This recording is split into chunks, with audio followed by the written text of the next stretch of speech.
Cette semaine, on poursuit notre découverte du Levant, petite sœur lumineuse et rebelle de Porquerolles et Porquerolles. Les médecins André et Gaston d'Urville, initiateurs du naturisme en France, créent le domaine d'Héliopolis en 1932.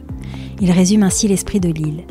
Héliopolis doit être une simple cité rustique où les amateurs de soleil viendront dans le calme d'une nature splendide se reposer des fatigues de la civilisation artificielle des villes en passant des vacances simples et saines avec le seul luxe d'un idéal élevé et le seul souci d'une santé robuste.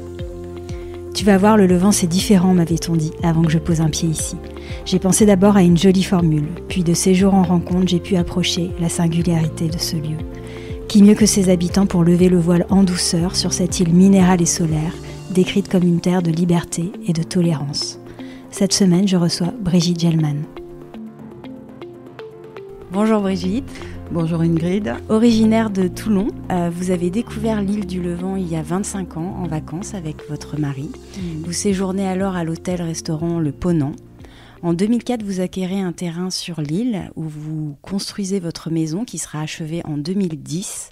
Vous vivez depuis maintenant 3 ans à l'année sur l'île, date à laquelle vous avez été élue en tant que présidente de l'association syndicale libre, l'ASL, mandat renouvelé le mois dernier, si je ne me trompe pas. C'est ça. Nous allons bien entendu revenir sur vos fonctions à la tête de l'ASL, mais avant ça, Brigitte, est-ce que vous pourriez dresser en quelques lignes votre parcours, où vous avez grandi, votre parcours personnel et professionnel avant votre découverte du Levant? Alors moi je suis toulonnaise, Je suis née à Toulon, j'ai fait toutes mes études à Toulon et j'ai poursuivi à Marseille.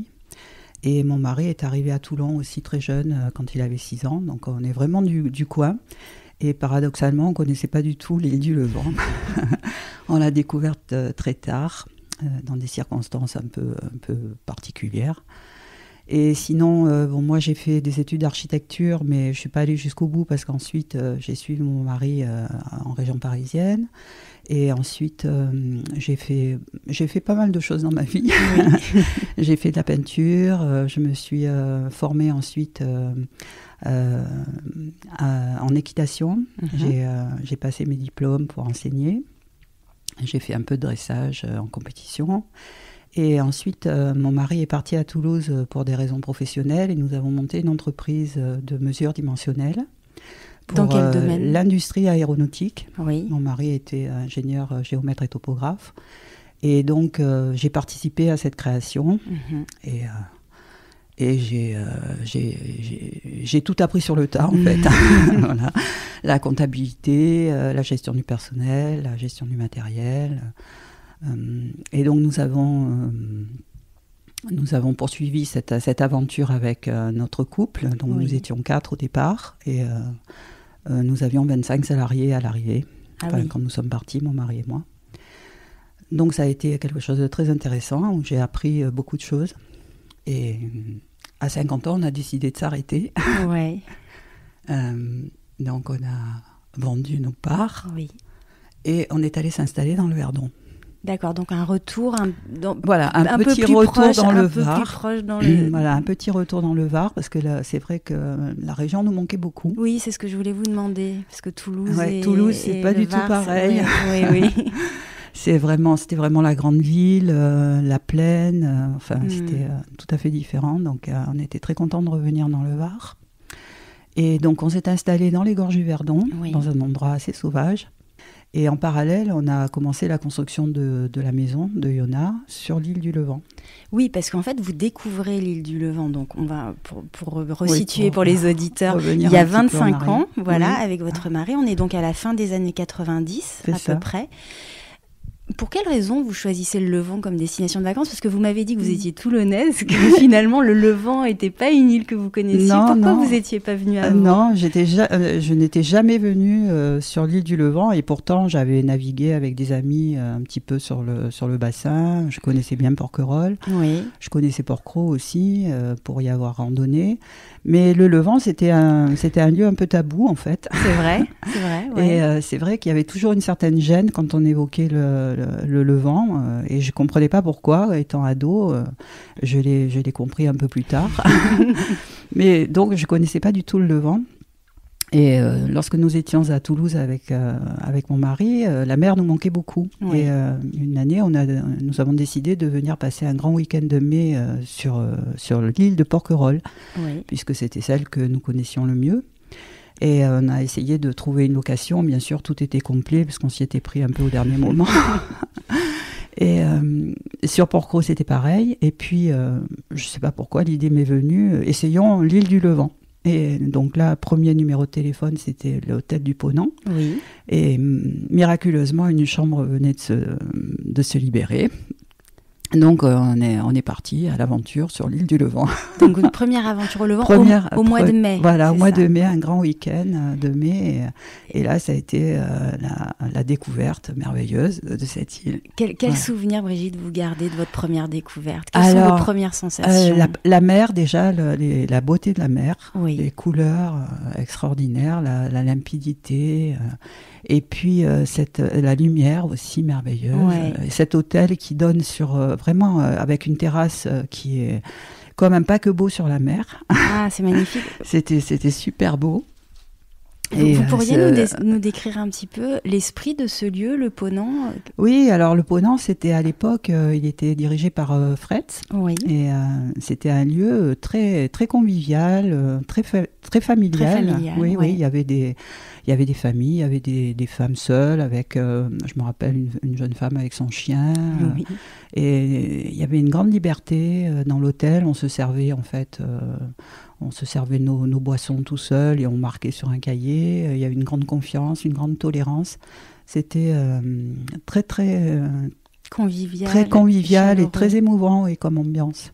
Vous êtes venu la première fois en mai, mais ensuite, oui. Est-ce que c'est devenu un lieu de vacances Oui, c'est un lieu où régulier? On est revenu plus souvent. Ensuite, on partait, je me rappelle, de Toulouse à 2h du matin. On roulait comme des fous. C'était l'époque où on pouvait encore faire de la vitesse sur les autoroutes. Pour prendre le premier bateau et arriver au Ponant très tôt, à 8h30, on était déjà dans les lieux et on profitait de la mer et de la nature. Pour les vacances d'été ou pour non, des c'était vacances... des week-ends. C'était des on ne week-ends. pouvait pas partir très longtemps oui. en étant dans l'entreprise, mais c'était des week-ends. Voilà. Et est-ce qu'avant votre arrivée au Levant, vous pratiquiez déjà le naturisme ou vous avez vraiment découvert le naturisme sur l'île? Non, on était naturistes, mon mari et moi. Oui. On se débrouillait toujours pour nous retrouver dans des lieux un peu sauvages où on pouvait être nu, être dans la nature, en connexion avec la nature. Donc, c'était pas nouveau pour nous. C'était pas nouveau. Et, dans quel endroit vous aviez pu pratiquer Alors, dans l'ouest, oui. dans les grandes plages de l'Atlantique. Oui, bien sûr, dans les Landes. Il y a des plages naturistes. Il y a des endroits magnifiques. Et puis en montagne, chaque fois que nous partions en montagne, on passait la nuit en montagne. Bien sûr, il n'y a plus personne, donc on pouvait très bien être nus et faire ce que nous voulions dans la nature. Et sinon, quand on partait en vacances, on trouvait toujours des plages ou des endroits où on pouvait être libre. Et est-ce que, en découvrant le Levant, est-ce que la pratique du naturisme au Levant s'est révélée différente de celle que vous aviez pu pratiquer ailleurs, ou vous avez retrouvé vraiment un esprit identique? Alors, dans la nature, bien sûr, c'est pareil, mais la différence au Levant, c'est qu'on peut pratiquer le naturisme dans des lieux publics, oui. Sur la place du village. On peut se balader sur les corniches en croisant des gens habillés, nus, en maillot, en minimum.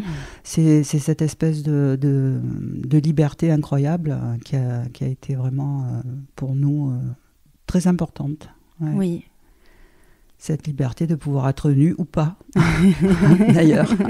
Et d'être nu avec des gens pour qui c'est complètement naturel, qui ne font pas de différence entre des personnes habillées ou pas. Parce que souvent, dans les lieux naturistes, il y a une espèce d'ostracisme sur les textiles. Par exemple, je déteste ce mot, moi, personnellement. Je trouve que c'est vraiment dommage de séparer les gens comme ça. Il y a les textiles d'un côté, les naturistes de l'autre. Les textiles, pour les auditeurs, ceux qui portent des vêtements. Voilà, ceux qui portent des vêtements. Et en fait, au Levant, tout le monde est mélangé. Donc ça, c'est super important. Oui, on cette dit, tolérance. Ouais, cette tolérance, je crois que c'est vraiment un des maîtres mots de l'île du Levant, la tolérance et la liberté. Et la liberté, exactement. Quand et comment vous décidez de vous ancrer un peu plus ici? Quand vous acquérez votre terrain en 2004, vous faites construire votre maison en 2007, comment ça se passe dans votre tête? À un moment donné, vous savez que c'est un endroit où vous allez vivre ensuite? Comment ça se passe? Non, pas forcément, c'est progressif. Nous avons eu envie d'acquérir un terrain. C'est vrai pour avoir un pied-à-terre à nous, parce que c'est quand même un petit peu compliqué quand on est loin, surtout qu'on travaille, de trouver des locations intéressantes. Puis parfois au dernier moment. Parfois au dernier moment. Donc on a demandé un petit peu au hasard et puis on a eu la chance d'acquérir ce terrain avec un permis de construire. Oui, d'ailleurs c'était un des derniers. C'était un des derniers, oui. C'était ma question, c'est qu'aujourd'hui il n'y a plus de permis de construire. Non, maintenant on est en zone naturelle, donc tout est très compliqué. Et lorsque nous avons décidé de quitter la société, donc en 2006, c'était aussi l'opportunité pour nous de venir ensuite participer à la construction de cette maison. Donc on a commencé en 2007 la construction de la maison avec une équipe de maçons, bien sûr. Oui. Mais on s'est beaucoup investi parce que les travaux au Levant sont compliqués. Oui. C'est une organisation très, très précise pour avoir à la fois les ouvriers, les matériaux qui arrivent au bon moment. Donc c'est vrai qu'on était très présents et on a mis 3 ans en fait, pour terminer la maison. Oui, et puis voilà, on n'a pas la vue, mais on n'a que le son, mais vous avez aussi un magnifique jardin, donc ça prend du temps aussi. Le jardin a été complètement détruit, bien sûr, pendant la construction, donc ensuite il a fallu replanter et comme c'est une de mes passions aussi, les végétaux, le jardinage, c'est un bonheur d'avoir cette possibilité ici de faire tout pousser. Vous veniez alors beaucoup plus souvent sur l'île. Vous aviez cessé votre activité. Voilà, on avait complètement cessé notre activité professionnelle. On aidait notre fils qui s'était installé dans le Verdon, mais voilà, c'était plus du loisir que du temps plein. Du temps plein, voilà. Et donc nous pouvions venir assez souvent avec mon mari. Donc on passait au moins 1 semaine ou 2 par mois ici. Ah oui. Et donc ça m'a permis de rencontrer aussi beaucoup de personnes. Et Brigitte Chevalier, entre autres, qui m'a un jour demandé de participer au conseil syndical. Et c'était une année d'élection. Donc là, nous sommes en 2016. Et donc je me suis présentée comme conseillère et j'ai été élue au conseil syndical. Alors justement, cette association syndicale libre, est-ce que vous pourriez, pour les auditeurs, nous parler de ce statut un petit peu spécial de l'île, qui, à la différence de Porquerolles et Porquerolles, n'est pas cœur de parc national, puisque c'est une association syndicale libre qui a été créée en 1932 par les frères d'Urville, avec un syndic élu tous les 3 ans. Est-ce que vous pourriez nous expliquer un petit peu ces missions, comment ils fonctionnent? Est-ce que vous êtes entourée en tant que présidente, de conseillers? Comment ça se passe? C'est quand même assez singulier. Oui, c'est un peu particulier. C'est une gouvernance qui est peu utilisée en fait dans les copropriétés. En fait, on n'est pas une copropriété, on est un domaine privé, mais qui est ouvert au public. Donc on a à la fois les avantages et les inconvénients des deux. C'est un peu compliqué.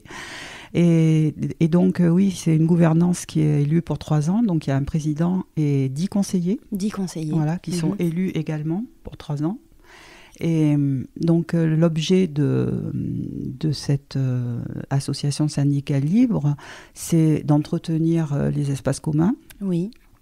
Par exemple, ici, nous avons des corniches, des voiries qui sont encore au lotissement, qui n'appartiennent pas à la municipalité. Donc, il faut entretenir ces voiries. Nous avons ici une gestion assez particulière de l'eau, puisque nous ne sommes pas fournis en eau potable par la municipalité. À la différence des autres îles. Alors ça se passe comment? Vous pourriez nous dire? Oui, alors ici, il y a un château d'eau de 1000 mètres cubes qui est alimenté par 2 forages municipaux. Oui. Et il y a 400 mètres cubes qui sont dédiés au domaine et 600 mètres cubes qui sont réservés pour la défense incendie. Oui. Et donc la municipalité nous met à disposition ces 400 mètres cubes. Et c'est à nous ensuite de gérer le réseau d'acheminement de l'eau dans chaque propriété et sa distribution. Donc c'est aussi le rôle du syndicat de s'occuper de cette distribution de l'eau qui est bien sûr primordiale et qui demande à être vraiment très bien organisée, parce que c'est en été par exemple quand la population décuple, c'est très compliqué. Il peut y avoir des risques de manque d'eau, de pénurie d'eau. Oui, de pénurie d'eau. Oui. Oui, par exemple depuis 2 ans, il y a une sécheresse générale oui. dans la région qui fait que la nappe phréatique baisse beaucoup. Donc nous avons des restrictions d'eau à partir du mois de juin, même cette année début juin. L'année dernière, nous avions 40 mètres cubes jour pour tout le domaine. Cette année, nous n'avons que 30 mètres cubes jour. Sachant qu'il y a à peu près 1000 habitants en été, vous voyez que ça fait 30 litres par jour personne. Donc c'est très peu. Bon, certes, il y a quelques personnes qui ont des réserves d'eau de pluie. Oui. Mais il y a aussi des personnes qui ont des forages privés, donc qui ne dépendent pas de l'eau du syndicat, distribuée par le syndicat. Mais ça fait vraiment très peu. Et il faut vraiment être très économe et très vigilant sur les consommations d'eau. Et quelles sont du coup les actions de sensibilisation qui sont réalisées auprès des habitants pour limiter la consommation d'eau? Est-ce qu'il y a des petits trucs Oui, bien sûr, on a mis en place un certain nombre de choses. Déjà la communication, on sensibilise beaucoup non seulement les Levantins, mais on essaie de sensibiliser aussi tous les vacanciers, voilà, parce que les Levantins savent comment gérer ce genre de choses, puisque ça a toujours été le problème de l'île, l'eau, le manque d'eau. Mais par contre, quand des locataires ou des touristes arrivent dans des résidences ou des hôtels, eux, ils ont l'habitude d'ouvrir le robinet et puis sans se poser de questions. Donc, il faut vraiment les sensibiliser pour... Donc, ça passe par tout simplement un échange peut-être? La communication, oui, beaucoup de communication. Il y a des petits panneaux dans les salles de bain. Des petits panneaux, voilà. Il y a des petits... On a fait imprimer des petits panneaux. L'eau est rare et précieuse au Levant, ne la gaspillez pas. Il y a des textes un peu plus étoffés aussi que nous fournissons aux loueurs ou aux hôtels. Et puis, nous avons mis en place aussi tout un système de ramassage du linge pour externaliser le lavage du linge. Oui. Parce que les machines qui tournent toute la journée, ça consomme énormément d'eau. Donc, une fois par semaine, le linge est ramassé, envoyé sur le continent dans une blanchisserie de hier. Et il revient 3 ou 4 jours après. Donc, et ça, c'est un service qui est proposé aux voilà, habitants. C'est un service qui est proposé à tout le monde. Tout le monde a participé. Le transporteur de Lille nous a fait des tarifs préférentiels. Nous avons aussi réussi à obtenir des tarifs préférentiels du transport maritime, de la TLV. Et puis la blanchisserie aussi fait des tarifs de groupe. Donc ça coûte pas très cher par rapport aux services rendus et à l'économie d'eau réalisée sur le domaine. Oui, c'est intéressant comme action. Et je pense que ça. Vous avez également, j'imagine que la question des déchets est un vrai sujet aussi sur l'île. Oui, alors ça s'est beaucoup amélioré, puisque maintenant nous avons le tri sélectif. Oui. Nous avons une zone de déchets qui fonctionne relativement bien, avec des départs d'ébène depuis la zone de déchets vers Port-Avis. Donc nous n'avons pas de véhicules de grosses bennes, de gros camions bennes qui traversent le domaine. Ça, c'est très bien. En revanche, nous n'avons pas de déchetterie. Donc il y a un certain nombre de déchets, par exemple les déchets verts, qui ne sont pas du tout traités par la municipalité. Et puis tout ce qui est huile usagée des restaurants, les batteries par exemple, les vieilles batteries, les vieilles bouteilles de gaz, tout ça, nous sommes obligés de le gérer en fait en interne. Vous faites comment ? Voilà. Alors pour les déchets verts, nous avons acquis 2 broyeurs. Oui. D'ailleurs, nous avons eu tout un programme pour la transition du brûlage au broyage avec Smilo. Oui. Il y a quelques années, on a eu une grosse opération avec Smilo sur ce thème. Nous avons eu une belle subvention qui nous a permis d'acheter un gros broyeur qui nous sert beaucoup. Donc en fait, on a un service de broyage de végétaux, aussi bien pour les espaces communs que pour les particuliers. Et on utilise le broyat ensuite alors soit on les pend sur les corniches, nos corniches en terre pour les protéger et protéger aussi de la poussière au passage des véhicules, soit on composte. Pour créer du sol. Voilà.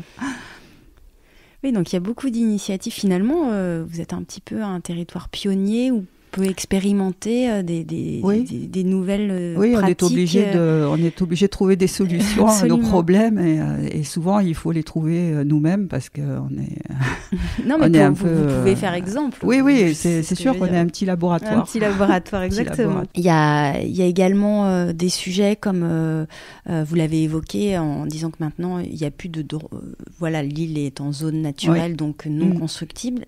Est-ce que c'est une difficulté à gérer ici, c'est-à-dire les permis de construire qui pourraient être demandés? Je crois qu'il y a une problématique autour des piscines. Oui, c'est un énorme problème et moi, depuis 6 ans que je suis au conseil, c'est vrai que j'arrive pas à trouver de solution satisfaisante parce qu'en fait, le Levant est un territoire un peu loin de tout. Oui. Et il s'est construit de façon un peu anarchique. En fait, ici, les gens avaient l'impression de pouvoir faire ce qu'ils voulaient comme ils voulaient. Donc, il y a peut-être 20% des maisons qui ont un permis sur le domaine. Ah oui. Et toutes les autres sont sorties de terre, comme ça. Et quels sont les moyens d'action? Et donc, on a beaucoup discuté avec les services de l'urbanisme de la municipalité pour essayer au moins de faire un état des lieux de l'existant et puis de reconnaître l'existant, mais ça n'a pas été possible. Parce qu'on nous a dit que reconnaître l'existence, ça voudrait dire changer la loi et donner des permis à des maisons qui n'en ont pas eu au départ. Donc pour eux, c'était impossible. Donc voilà, nous sommes dans cette situation aujourd'hui où beaucoup de maisons n'ont pas de permis. Nous sommes en zone naturelle.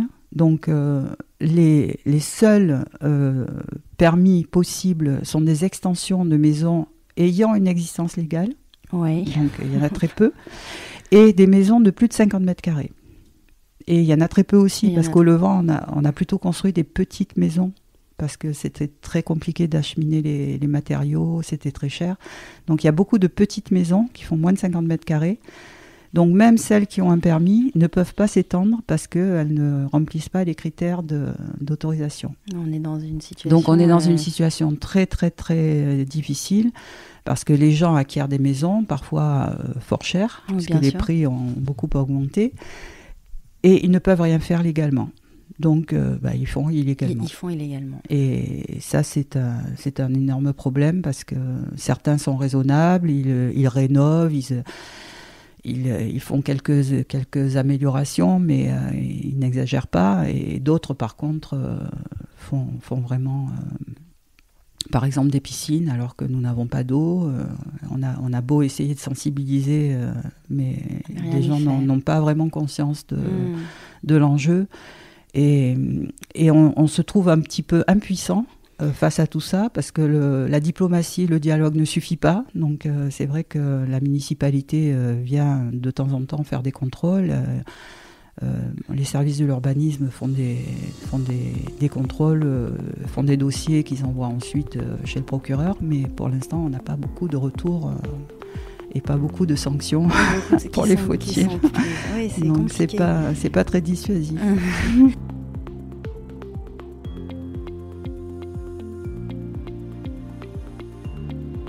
Quel est le lien en fait entre le syndic et la mairie d'hier? Est-ce qu'il y a des actions communes, des réflexions communes? Comment vous travaillez? Il y a un adjoint spécial sur l'île? Alors il y a un adjoint spécial. Comment vous travaillez ensemble? Est-ce que c'est facile? Avec l'adjoint spécial, de façon pratiquement quotidienne. Oui. Moi, je suis en contact presque tous les jours avec Frédéric Capoulane. On s'entend très très bien.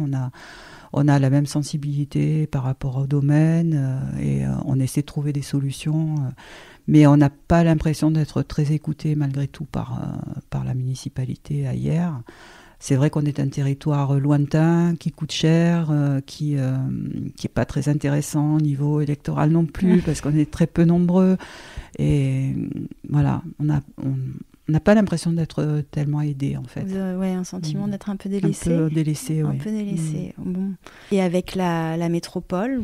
Oui, avec la métropole, il y a des liens aussi, parce que c'est TPM qui gère un certain nombre de choses sur le domaine. Hein. Bon, déjà, il y a la zone portuaire. Ensuite, il y a tous les déchets, puisque c'est eux qui ont repris toute la gestion des déchets. Ouais. Donc oui, je suis en contact avec plusieurs directeurs adjoints. Ça se passe bien en général, hein, on a des bons contacts. Mais tout est compliqué. Voilà. Il y a beaucoup d'inertie dans les services. Ils n'arrivent pas toujours à partager les bonnes infos. Enfin voilà, je pense que c'est un peu le même problème sur tout le territoire, mais ici sur l'île, c'est particulièrement important quand même. Ouais, la distance doit jouer également. On a évoqué l'eau, les déchets, les projets de construction. Il y a d'autres sujets, la sécurisation du port en est un également. Quelle est la problématique pour que les auditeurs comprennent bien, en fait que vous pourriez expliquer la particularité de ce port au Levant? Oui. Si on peut parler d'un port, d'ailleurs. On peut difficilement parler d'un port, parce qu'un port, c'est un endroit où on se sent en sécurité. Oui. Et nous, ici, on ne se sent pas du tout en sécurité. C'est plutôt un débarcadère, en fait. Et en fait, il y a eu un projet de port depuis... je crois qu'on parle de projet du port depuis une 50aine d'années. Et il y a eu un projet qui était particulièrement intéressant il y a une 20aine d'années, avec 2 tenons qui auraient protégé vraiment très bien la zone de plaisance. Mais ce projet n'a pas abouti parce que des associations ont fait obstruction et ont mis en place une procédure qui a duré très longtemps. Ces associations ont perdu, mais les budgets n'étaient plus là à la fin de la procédure, donc il a fallu tout reprendre à zéro. Donc là, nous sommes en contact avec TPM justement pour un nouveau projet qui est en cours depuis plusieurs années. Donc on a des réunions régulièrement. On a eu encore une réunion la semaine dernière sur tous les aspects techniques des ouvrages. Et bon voilà, c'est très compliqué aujourd'hui. Ça prend beaucoup de temps. Il y a énormément de normes à respecter. Il a fallu faire des fouilles archéologiques. Il a fallu faire des études paysagères demandées par les services de l'État. Donc tout ça prend du temps. Et on espère avoir l'enquête publique pour ce nouveau projet à l'automne.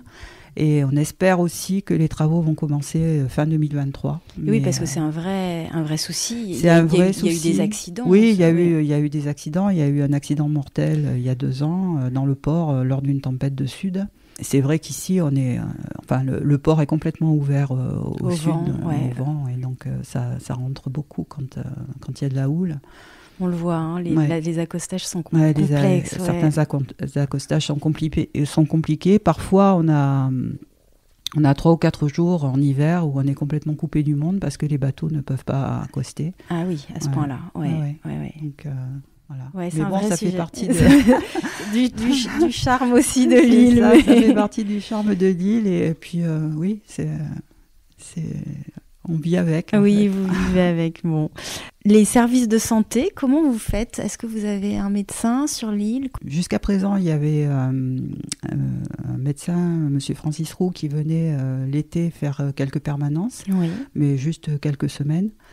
Et dernièrement, un médecin s'est installé sur Port-Cros, le docteur Henzel, Christine Henzel.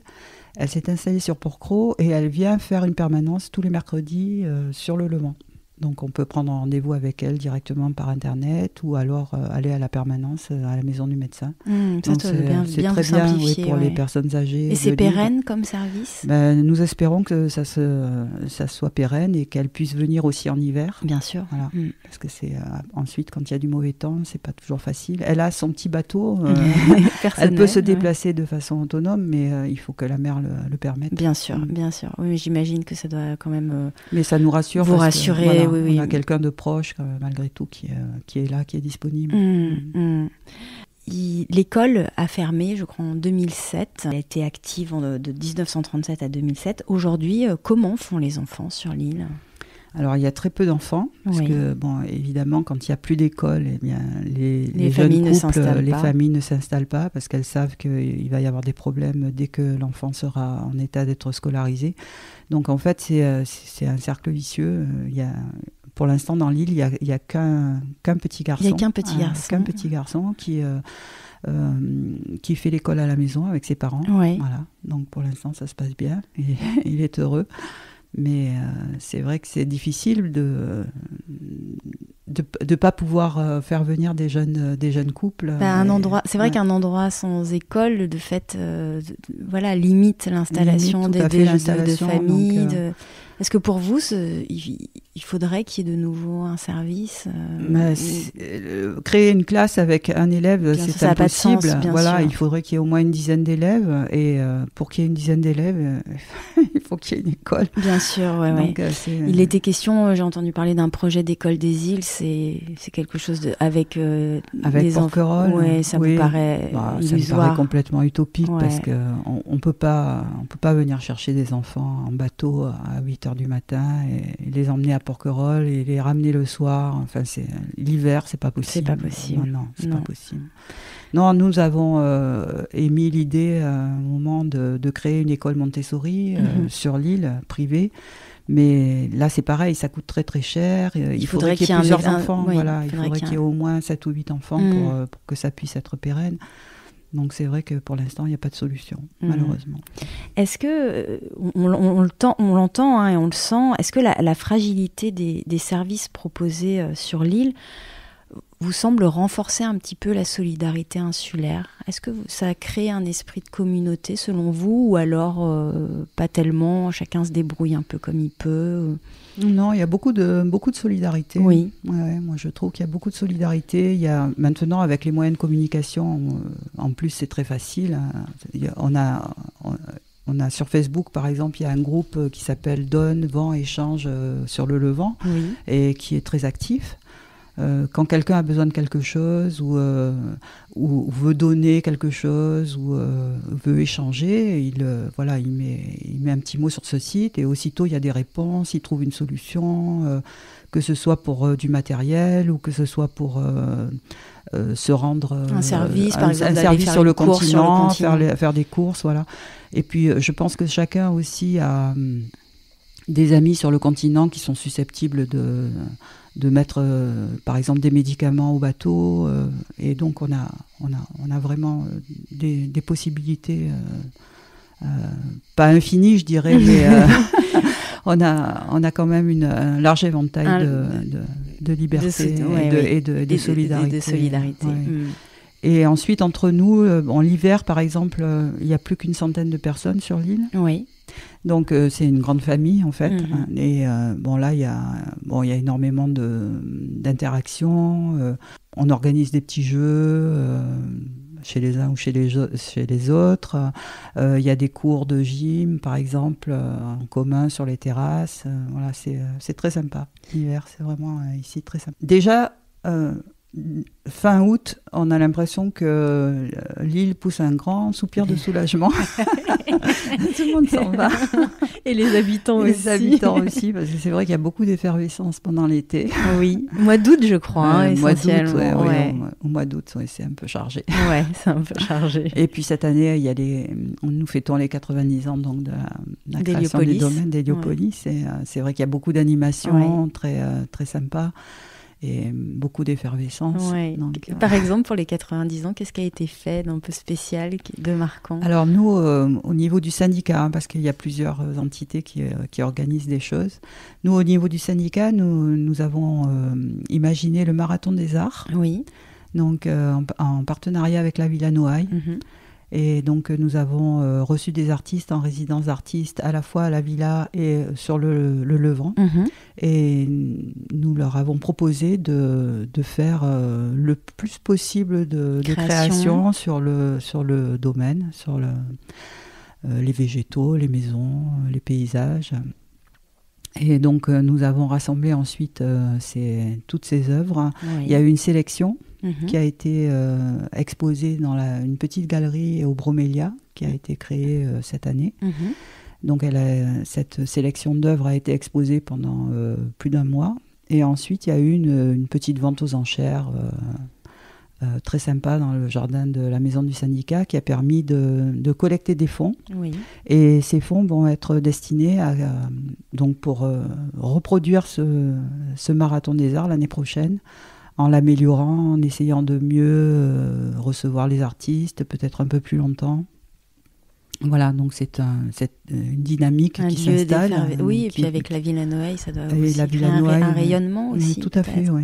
Ça fait venir des gens ou pas? Et ça fait venir ça fait venir déjà des artistes qui ne connaissaient pas forcément l'île, qui la découvrent et qui l'adorent. Et puis, c'est cette dimension culturelle qui manque un petit peu, je trouve, sur le Levant, alors que c'est un lieu qui a toujours été aimé des artistes. Oui. Qui a été très visité et très apprécié par les artistes depuis très longtemps. Il y a des artistes connus qui sont venus. Oui, il y a des artistes connus, oui. Mais il y a Bernard Buffet, il y a aussi des artistes de cinéma, Annie Girardot, Moustaki, il y a eu Errol Flynn qui est venu avec son voilier, enfin il y a tout un panel d'artistes. Et donc nous avons mis aussi en place un parcours des étoiles, justement. Oui. Tous les jeudis, une des conseillères du syndicat guide ce parcours des étoiles, donc entre plusieurs villas qui ont été fréquentées par des artistes. Donc elle raconte chaque fois les anecdotes, les histoires des uns et des autres, et c'est très intéressant. On a un petit peu balayé l'ensemble des sujets, des enjeux auxquels le syndicat doit s'atteler, ou est-ce qu'il y en a d'autres qui sont importants selon vous? Au niveau des difficultés de la gouvernance, par exemple, ce qui me semble particulièrement crucial, c'est tous les intérêts contradictoires qui sont présents dans l'île. On est à la fois une communauté, mais avec des petites communautés à l'intérieur. Oui, c'est ça, des territoires dans le territoire. Oui. Bon, il y a les commerçants qui ont leurs intérêts, bien sûr, qui doivent vivre, qui doivent faire leur saison, donc qui ont leurs idées aussi sur la façon dont il faut gérer le domaine. Et puis ensuite, il y a les habitants à l'année qui ont aussi d'autres intérêts. Qui sont tout aussi respectables. Et puis il y a les propriétaires, mais qui ne viennent que pendant les vacances, qui ont également d'autres attentes. Et puis en fait, il y a les touristes. Voilà. Donc c'est tout cet ensemble qu'il faut arriver à comprendre, à écouter, à faire cohabiter, et trouver des compromis. Trouver des compromis, voilà. C'est quelque chose qui est... C'est pas facile. Oui, c'est ça que je voulais vous demander. C'est pas facile, il y a beaucoup de tensions parfois. Beaucoup de tensions. Ouais. Une AG du syndic, ça peut monter. Ça peut monter, oui. Ça a été très, très, très agité par le passé. C'est un peu plus apaisé depuis quelques années, mais... on sent malgré tout qu'il y a des tensions dans les diverses petites communautés là. Oui. Et c'est vrai que c'est toujours un exercice d'équilibrisme d'arriver à trouver. Et vous arrivez avec vos conseillers, parce que j'imagine que en étant présidente, on est peut-être plus exposé, mais vous arrivez à être bien soutenu, conseillé pour faire face à ça, parce que c'est votre deuxième mandat, là vous repartez pour 3 ans. Alors, vous aviez envie, j'aurais bien passé la main, je dois te dire, parce que c'est un peu lourd quand même. Ouais. C'est un peu lourd, on se sent un peu seul malgré tout. Oui, et j'aurais bien passé la main, mais ça n'a pas été possible. Donc là, je suis repartie pour 3 ans avec une nouvelle équipe. Oui. Et là, j'ai l'impression que je vais avoir beaucoup de soutien. Oui. Donc ça, c'est bien. Ça vous soulage. Ça me soulage, voilà. Oui, c'est des gens qui sont à la fois disponibles parce qu'ils ne travaillent plus, ou plus beaucoup, et qui ont des compétences et qui ont envie de s'investir. Donc ça, c'est précieux pour moi. Si c'est pas indiscret, c'est une activité bénévole ou... Tout à fait, Tout à fait bénévole, oui. Donc, tout à fait. Tout le conseil est bénévole, président et conseiller, oui. Pourquoi ne pas faire appel à un syndicat professionnel? C'est un choix historique? Alors, c'est un choix historique, bien sûr, puisque depuis le début, les docteurs d'Urville ont été les premiers présidents. Oui. Ensuite, il y a eu des figures emblématiques, Philippe Fourneau, Monsieur Nicot, Jacques Olive, plus dernièrement, qui a fait, je crois, 4 mandats. Oui. Donc, c'était chaque fois des personnes très investies qui vivaient à l'année dans l'île. Et un syndic professionnel, oui, on en parle régulièrement parce que c'est vrai qu'un jour ou l'autre, plus personne ne voudra assumer cette fonction parce que c'est trop de responsabilités, c'est trop lourd. Mais franchement, je ne vois pas comment ils pourraient appréhender tous les problèmes, toutes les subtilités de l'île. Il faut être sur l'île. Il faut être sur l'île. Et moi-même, au bout de 6 ans, je découvre encore des choses. Ouais. Donc, j'imagine un syndic professionnel sur le continent qui viendrait peut-être une fois par mois et encore. Oui, donc c'est par lucidité collective que vous dites que c'est. Oui, et j'espère qu'il y aura toujours quelqu'un qui va reprendre le flambeau parce que sinon, ça risque d'être un peu catastrophique. Bon, mission complexe, hein, on voilà, sent quand mission même. Complexe. Mission complexe, ouais.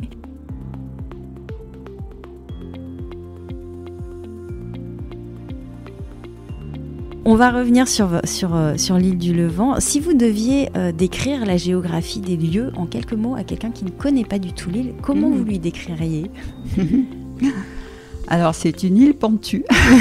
Ça, c'est sûr. Je crois que ça, c'est vraiment... parce qu'on a l'image de Porquerolles qui est toute plate. Oui.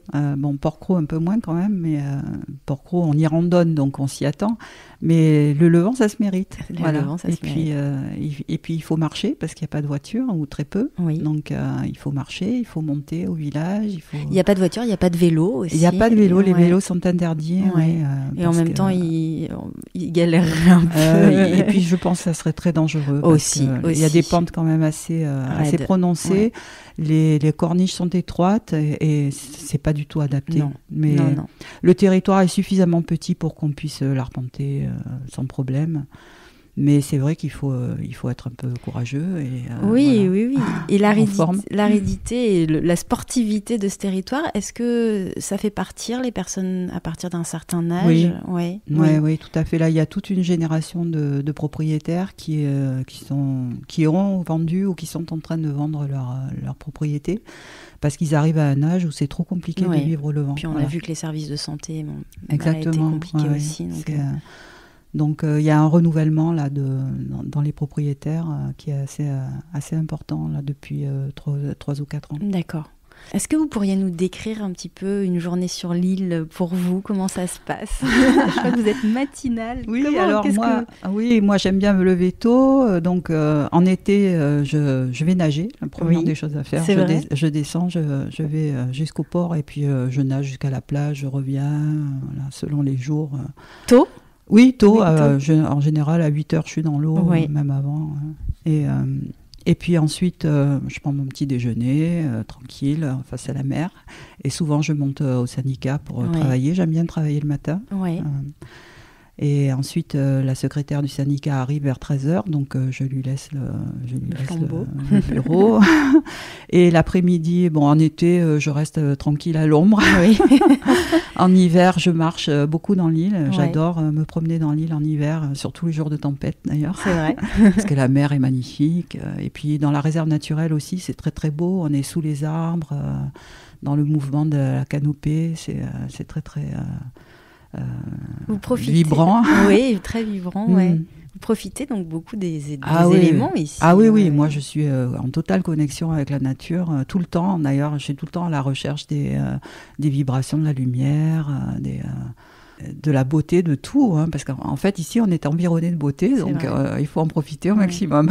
Vous arrivez encore à vous émerveiller, à prendre le temps de vous émerveiller de cet endroit. Ah ouais, alors il n'y a absolument pas de banalisation. Non, il n'y a pas de banalisation. Tout est toujours différent. En fait, on est sur un territoire qui est très petit, mais qui change sans arrêt. C'est vrai, les lumières, les couleurs, il y a des couleurs extraordinaires.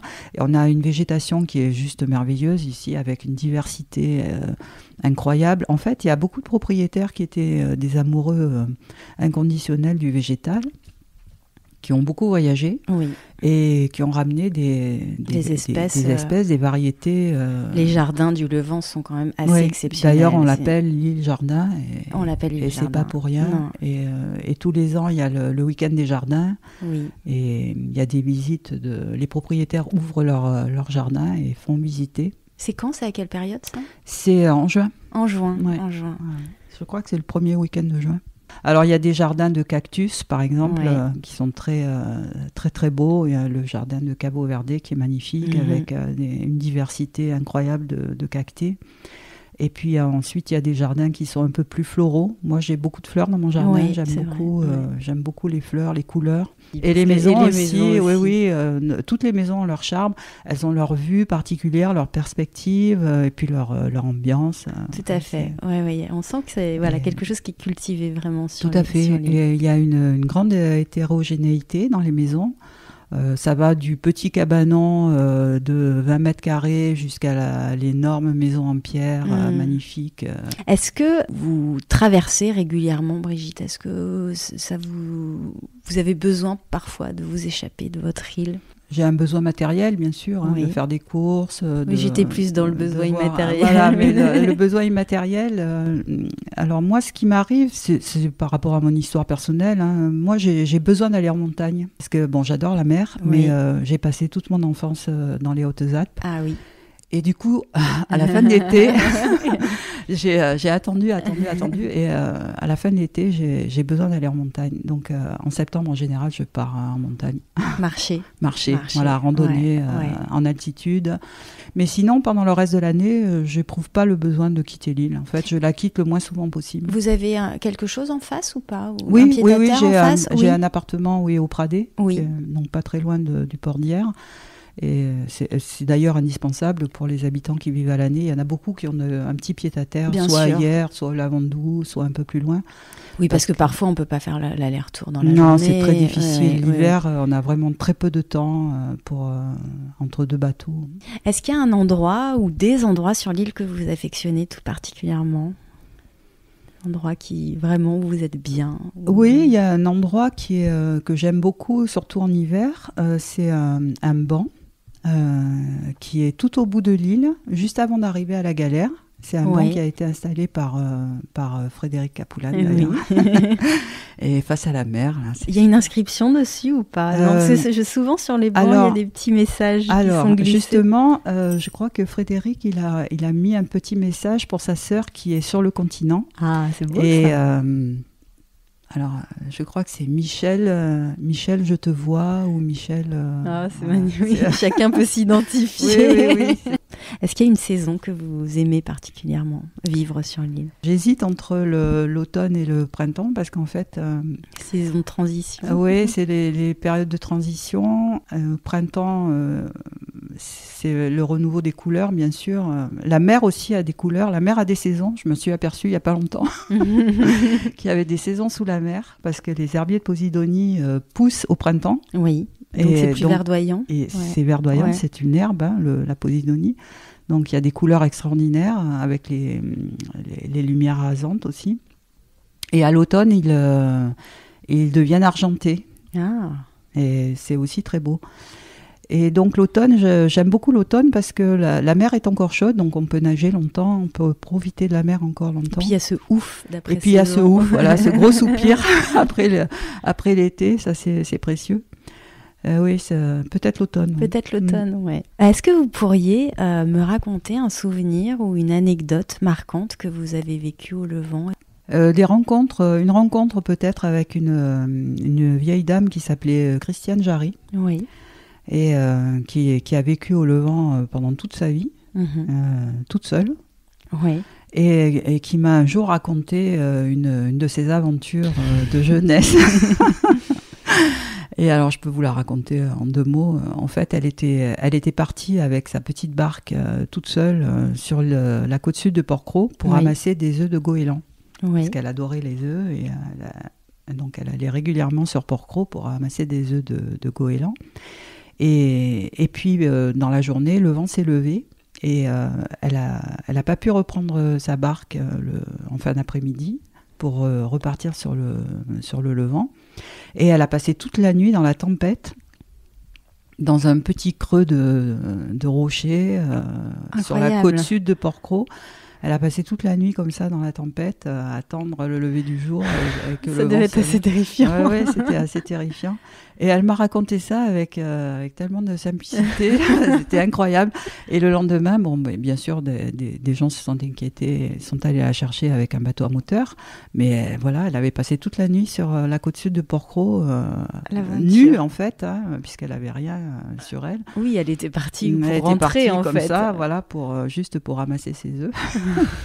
Voilà, c'est quelque chose qui me revient. Une belle histoire. Les médecins André et Gaston d'Urville, initiateurs du naturisme en France, créent le domaine d'Héliopolis en 1932 sur l'île.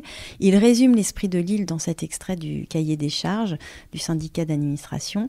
Héliopolis doit être dans l'esprit de ses fondateurs une simple cité rustique où les amateurs de soleil viendront, dans le calme d'une nature splendide, se reposer des fatigues de la civilisation artificielle des villes, en passant des vacances simples et saines, avec le seul luxe d'un idéal élevé et le seul souci d'une santé robuste.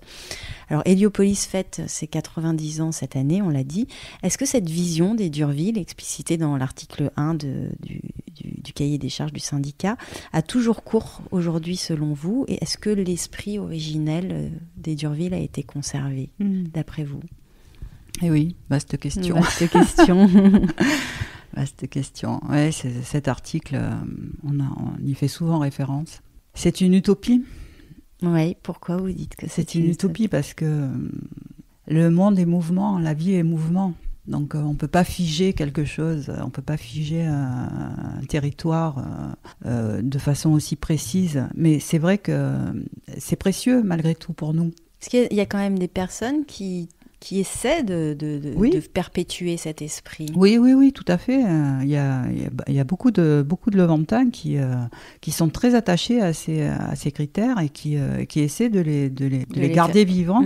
Qu'est-ce qui est le plus menacé? La simplicité, l'aspect, la dimension rustique, voilà, c'est le terme employé. La simplicité, la sobriété. La sobriété. Voilà. Ouais. C'est ça qui est le plus challengé aujourd'hui. Oui, parce qu'on est dans une société de consommation et de luxe de plus en plus. Donc le luxe arrive au Levant. Oui, sous quelle forme?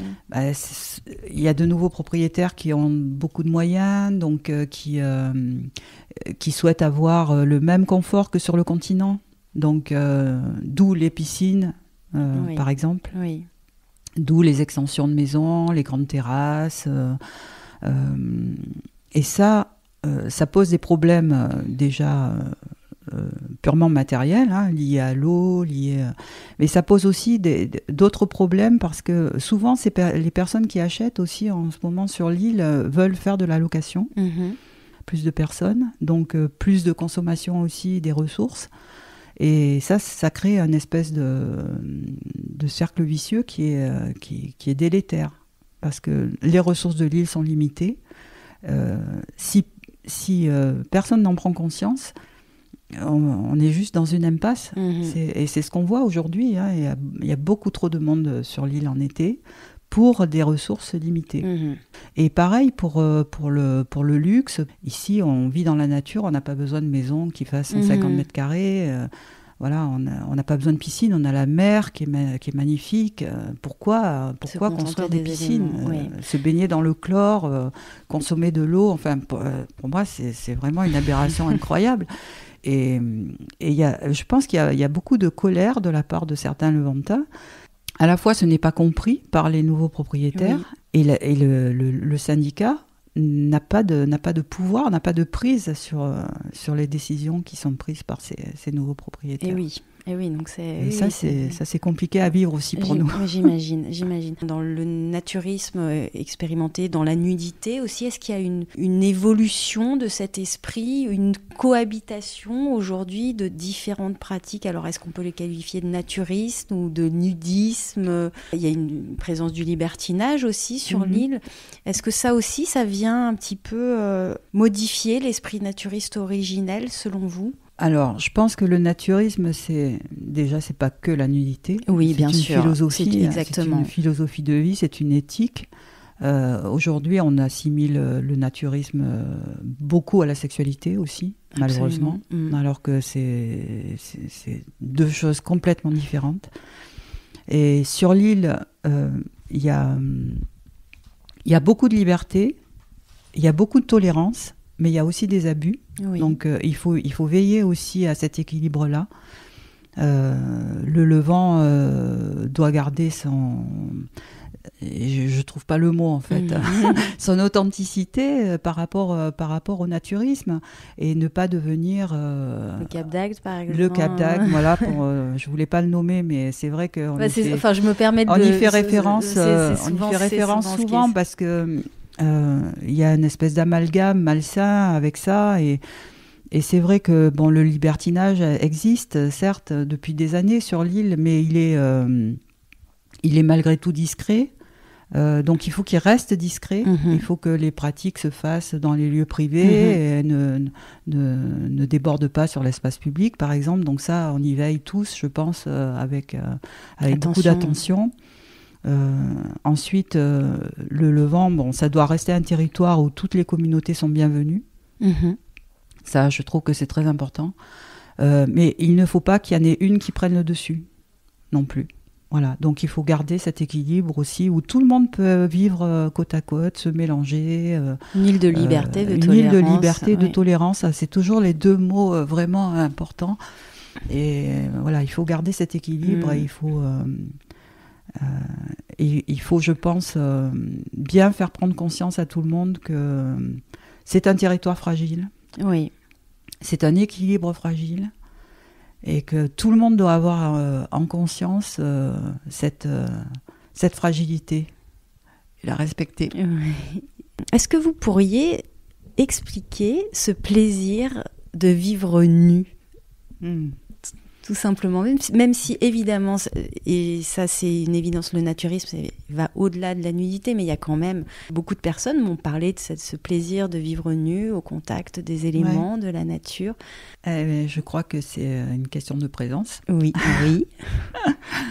Parce que une présence, c'est-à-dire à soi, aux éléments. Une présence à soi, oui. Une présence aux sensations. Oui. Voilà, parce que je crois que dans le monde moderne, on est coupé de ces sensations corporelles. On vit très vite, voilà, on est sous tension tout le temps. Et il y a le regard aussi. Il y a le regard de l'autre, des autres, il y a la bienséance, enfin, l'image qu'on donne aussi de soi-même. Et en fait, quand on se retrouve nu dans la nature, ou même dans la rue, en fait, puisque sur la place du village, bien parfois sûr. on est nu. Je pense qu'il faut faire abstraction du regard des autres et se concentrer sur ses sensations.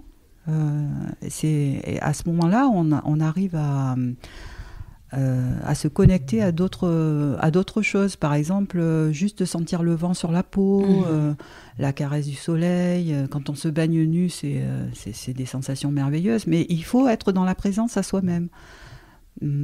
Et ça, c'est un exercice dont on a perdu l'habitude dans la vie moderne. Donc, le naturisme permet de se reconnecter à ça, à cette espèce de grande intensité du moment présent, à partir du moment où on n'est pas éparpillé sur le regard de l'autre, justement, toutes ces interactions qui nous polluent dans la vie normale. Oui, parce qu'être nu, c'est aussi voir s'effacer les barrières sociales. Tout on n'a pas de costume, donc on ne peut pas... Il n'y a plus de marque. Il n'y a plus de marque d'affichage d'un statut social par rapport à un autre. J'ai entendu aussi souvent que le naturisme, c'était le respect de soi et le respect des autres. Est-ce que vous le vivez ainsi ? Est-ce que vous pouvez l'expliquer Oui. Oui, voilà. Le respect de soi, c'est juste l'acceptation de ce qu'on est, avec nos défauts, nos qualités. On n'est plus masqué par des vêtements, on n'est plus caché, en fait. On est exposé et en même temps, on est tranquille avec ça. Parce que sinon, on ne peut pas, tout simplement.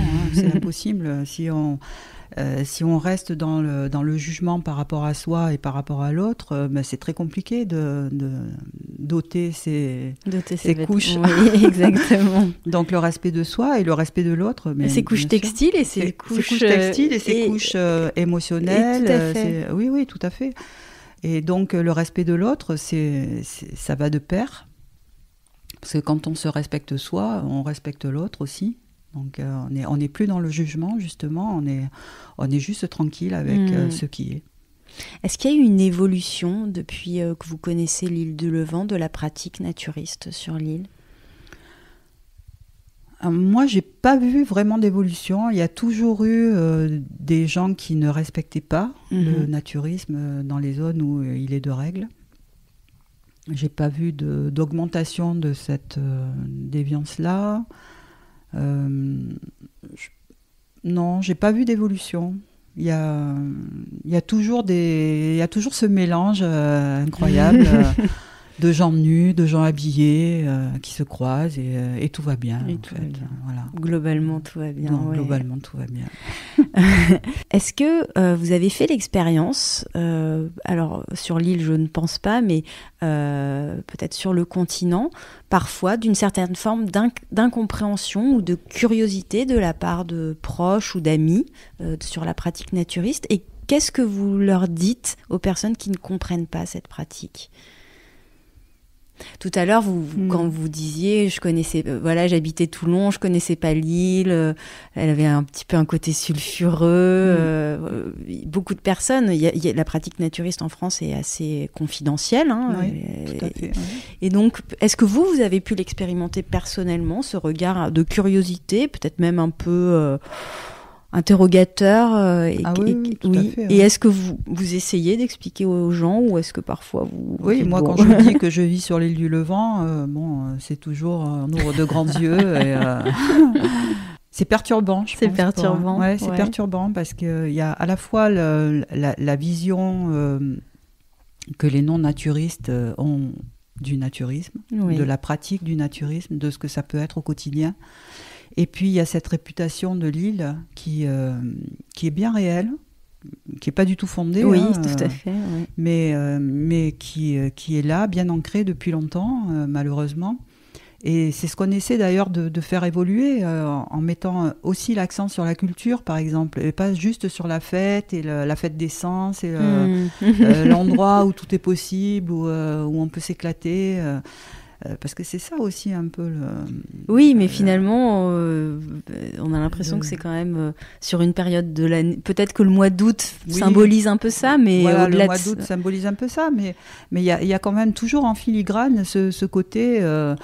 Oui, c'est un endroit où il faut. Il y a des pratiques un peu bizarres et voilà. Donc. Alors, qu'est-ce que vous auriez envie de dire globalement à quelqu'un qui vient voir? J'aurais envie de dire viens voir, viens expérimenter. et puis fais-toi une idée au lieu de coller juste à une image et à une réputation. Je pense que toutes les personnes qui débarquent dans l'île déjà prennent un grand coup au cœur. S'ils comprennent cette vibration particulière qui est là, et qui est vraiment ressourçante, qui permet de tout lâcher, de se libérer d'un tas de contraintes, de jugements, et sans pour autant se laisser aller à faire n'importe quoi. Oui, tout à fait. Tout à fait. C'est cet équilibre. Tout à fait. Équilibre.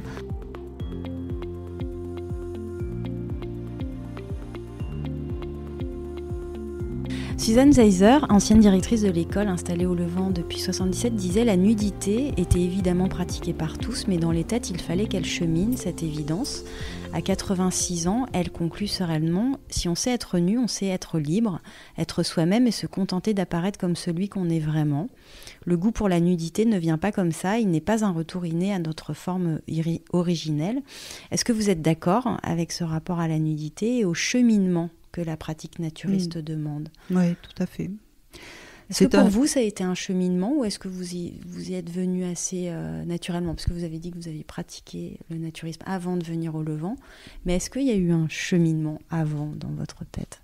Oui, depuis que je vis au Levant, il y a un cheminement, oui, c'est clair. Comment dire, c'est une libération encore plus profonde, je pense, de ce que je suis, de ce que je dégage.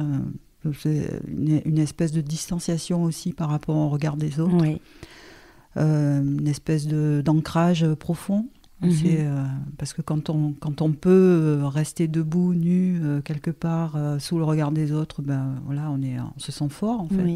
Oui. On se sent libre, on se sent fort. Ça, je l'ai entendu, c'est très puissant. Ouais, c'est très Alors puissant. qu'on est peut-être dans une posture la plus vulnérable possible. On est dans la vulnérabilité la plus totale, puisqu'on est plus caché par rien. Exactement. En fait. Mais en fait, on est juste nous, quoi. On est juste là, bien dans notre peau, bien dans notre être. Et c'est ce qui est merveilleux ici, c'est qu'on peut justement apprivoiser cette approche. Et que ça peut prendre du temps. Et ça peut prendre du temps. Il y a beaucoup de gens qui viennent au Levant qui ne sont pas naturistes, qui ont peur du naturisme, qui ont peur de se dévêtir, qui ont peur de se dévoiler. Et au fil des mois, parce que parfois ça prend des mois, au fil des mois, ils y parviennent. Donc c'est précieux, cet endroit est précieux pour... Bien sûr. Vous avez lu le... Pardon, terminez, Brigitte. Non.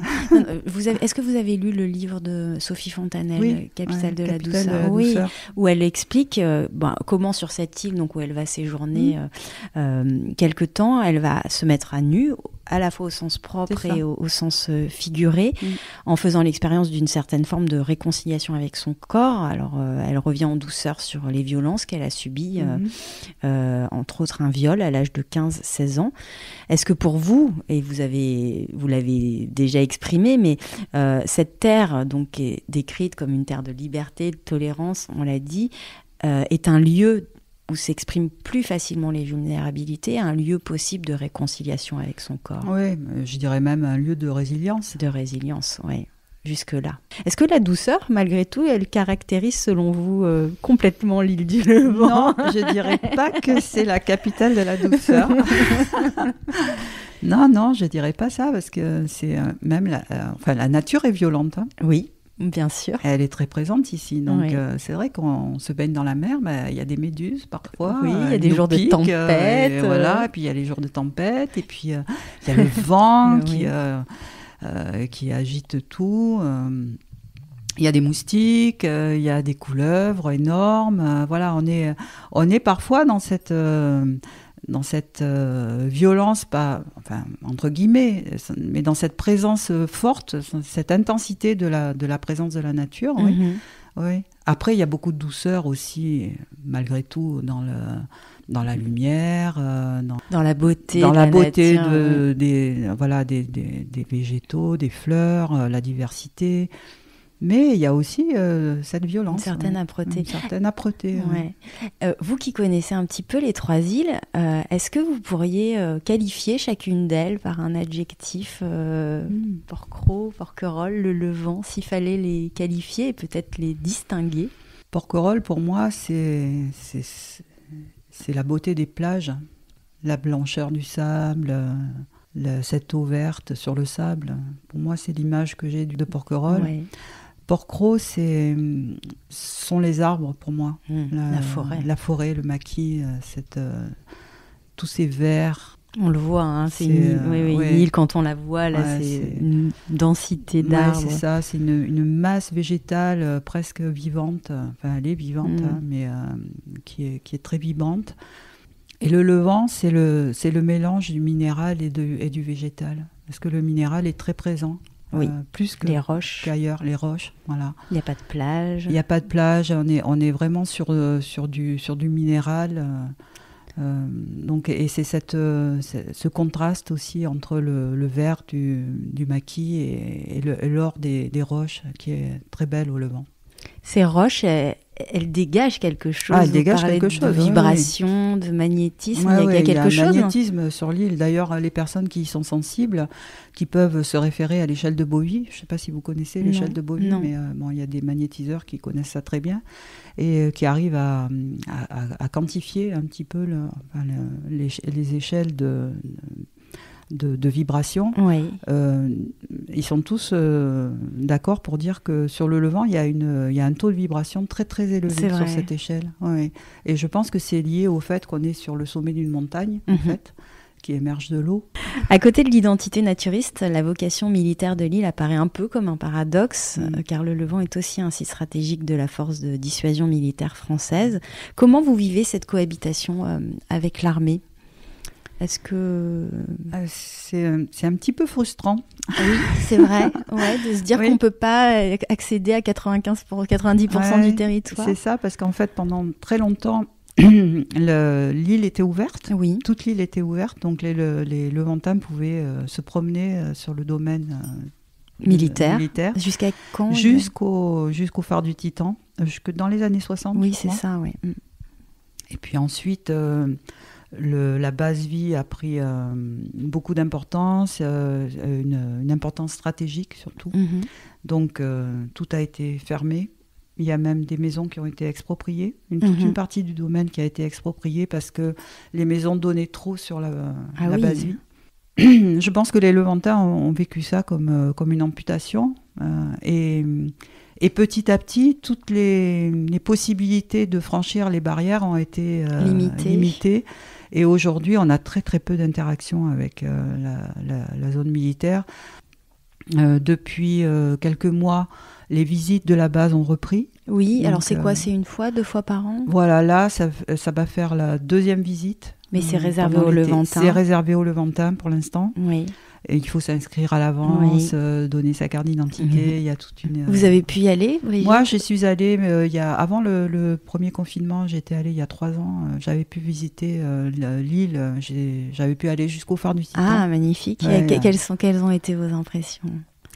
C'est juste extraordinaire. On a envie que ça reste. Ah oui, cette partie-là de l'île. Alors d'ailleurs, elle appartient pas à l'armée, elle appartient aux phares et balises. Oui. C'est un petit territoire encore dans le territoire. Oui. et c'est ce qui est dommage, c'est qu'il est complètement abandonné. Donc, mais c'est un endroit magnifique, très très sauvage, avec beaucoup d'âpreté aussi, mais beaucoup de beauté. Oui. Ouais. Un très bel endroit.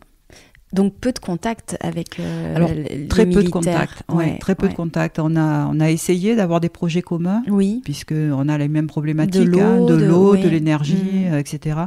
Mais il y a à chaque fois eu rideau de fer. Ah oui. Ouais, Ils viennent quand même des fois au village. Alors ils viennent, oui. Les personnes qui travaillent dans la base vie viennent parfois le soir se décontracter un petit peu au village. Oui, ils viennent, mais dans l'autre sens, c'est plus compliqué. C'est ça.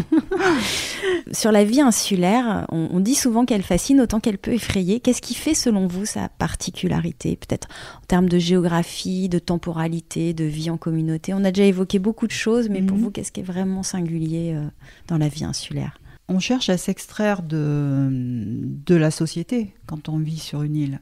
On cherche un lieu tranquille où on peut se ressourcer, être dans le calme. Donc ça, je pense que c'est commun à tous les habitants qui vivent ici à l'année. C'est cette recherche à la fois de la solitude, mais aussi d'une vie communautaire privilégiée, à l'écart du monde, et dans un lieu qui offre sa beauté, en fait, tout le temps. Oui, c'est très beau. Oui, c'est très très beau. C'est dur du coup, le retour au monde de temps en temps, quand on est sur son petit paradis. Alors, quand on est sur son petit paradis, on n'a pas trop envie de le quitter, c'est vrai. Moi, le plus grand choc que j'ai eu, c'est après le premier confinement. Oui. Donc on est resté dans l'île pratiquement sans sortir. Moi, je ne suis pas sortie pendant 3 mois. Je n'ai pas quitté l'île pendant 3 mois. Ouais. Et quand je suis revenue sur le continent, j'ai eu l'impression d'atterrir sur une autre planète. Ouais, c'était incroyable. Les gens étaient masqués, ils avaient peur, il y avait des tensions extraordinaires, tout avait l'air figé dans une espèce de crainte incroyable. Alors que nous, on avait vécu un confinement totalement privilégié. Un paradis, oui. Ouais, c'est commun aux 2 autres îles, voilà. Tout le monde l'a dit. Ça a été un vrai choc. Un vrai choc. En 25 ans, comment vous avez vu l'île évoluer? Quels sont les grands changements que vous avez pu observer? Alors, les grands changements, ça a été surtout dans le foncier, dans la rénovation des maisons. Les nouveaux propriétaires. Les nouveaux propriétaires, toute une nouvelle génération qui a considéré le domaine comme un investissement, en fait. Et ça, je pense que ça fait beaucoup de mal à l'esprit levantin. Quels sont pour vous les 3 enjeux principaux auxquels le Levant va devoir faire face ces prochaines années? Alors clairement, le premier, c'est l'eau. Oui. C'est la ressource en eau. Donc là, on a mis en place des groupes de travail dans le nouveau conseil pour justement réfléchir. Alors sur 2 axes. Le premier, c'est l'éthique. Donc ça, pour moi, c'est quelque chose de très important. C'est-à-dire comment on envisage, comment on appréhende ce problème de l'eau. Est-ce qu'on veut toujours plus d'eau pour toujours plus de consommation ? Ou est-ce qu'on veut se contenter de l'existant et le gérer au mieux avec intelligence, conscience et sobriété ? Ou bien est-ce qu'on veut partir sur des projets grandioses d'usines de désalinisation ou que sais-je ? Donc voilà, l'eau. Ensuite, je dirais le respect des règles. Oui. Voilà, le respect des règles. On est loin de tout, donc on a plus de... Comment dire ? On n'a pas de policiers municipaux sur l'île, on n'a aucune autorité. Au niveau du syndicat, on n'a aucun pouvoir de coercition, en fait. Hein. On a juste celui de la diplomatie et de la communication et de l'échange, mais parfois il est nettement insuffisant. Donc, comment faire respecter un minimum de règles, que ce soit sur le bruit, sur l'urbanisme, les incivilités diverses et variées. Voilà, comment faire respecter les règles pour que la vie soit paisible. Et ensuite, je dirais peut-être la protection contre les incendies. On a la chance de jamais avoir eu d'incendie sur l'île, mais ça serait terrible. Une telle catastrophe que je n'ose même pas l'imaginer. Oui, mais c'est une constante et sur les deux autres aussi. C'est ça. Et quand on voit les incendies terribles sur le continent, on est terrifié. Bien sûr, parce que là, on se parle donc pas... là, par exemple... il est interdit de fumer sur le domaine, mais on trouve des mégots partout, on trouve des gens qui fument sur les corniches. Ils ne se rendent pas compte du danger. Oui. Donc voilà, c'est cette sensibilisation aussi au danger d'incendie, surtout avec la sécheresse qui sévit depuis 2 ans maintenant. Il me reste 2 questions, Brigitte. Oui. Quelle est votre définition du Levantin ? Du Levantin. Alors, pour plaisanter, je dirais que c'est le Gaulois moyen d'Astérix et Obélix. Le paysage gaulois, il revient toujours. Voilà, c'est ça. Indiscipliné, batailleur. Mais non, ça, c'est pour rire. Après, ce sont des personnes qui sont atypiques. Oui. Voilà, qui sont atypiques et qui recherchent des lieux atypiques pour s'y épanouir pleinement et vivre leurs contradictions. Jolie définition. Quand vous êtes loin de votre île, que vous pensez au Levant, quelle est la première image qui vous vient à l'esprit ? La mer. La mer. Une image en particulier, la vue de Bonne-Pézon ? Non, les fonds marins du Levant. Les fonds marins. Les fonds marins qui sont extraordinairement colorés. Ouais. Parce que on y voit à la fois par transparence, puisque l'eau est extrêmement limpide. Oui. On est au large, pas de pollution. Donc on y voit à la fois les couleurs des roches et puis les couleurs des herbiers de Posidonie. Et c'est des contrastes magnifiques avec tous les bleus. Voilà, c'est ça qui me vient à l'esprit. Et si l'île était un son, quel serait-il pour vous ? Je dirais bêtement les cigales. Oui, mais je dirais aussi le bruit du vent. Le bruit du vent. Le bruit du vent dans les arbres. Quand on est dans la réserve naturelle, on est sous la canopée, donc on est un peu protégé, mais on entend le mugissement du vent dans les branches. C'est très beau. Une odeur peut-être pour terminer ? Alors, pour moi, c'est l'odeur des agrumes. Ah, des fleurs d'agrumes. Il y a beaucoup d'agrumes dans l'île. Et ils sont fleuris une grande partie de l'année et ils dégagent une odeur très particulière, très belle. Bon. Et celle des eucalyptus aussi. Oui, c'est vrai, ils sont présents aussi. Merci beaucoup Brigitte, vraiment pour votre sensibilité, votre générosité. Merci à vous, Ingrid. Merci à Brigitte pour son témoignage et sa vision de l'île. Pour retrouver toutes les notes de l'épisode, rendez-vous sur fragileporquerolles.com. Si ce n'est pas déjà fait, vous pouvez toujours vous abonner au podcast Fragile sur Apple Podcasts, Deezer, Spotify ou toute autre plateforme d'écoute. Cela vous permettra d'être notifié des nouveaux épisodes tous les 15 jours. Et si cet épisode vous a plu, vous pouvez désormais mettre 5 étoiles sur Spotify et toujours laisser 5 étoiles aussi sur Apple Podcasts avec un petit commentaire. C'est la meilleure manière de le soutenir et ça me fait toujours infiniment plaisir de vous lire. On se retrouve très vite. À bientôt.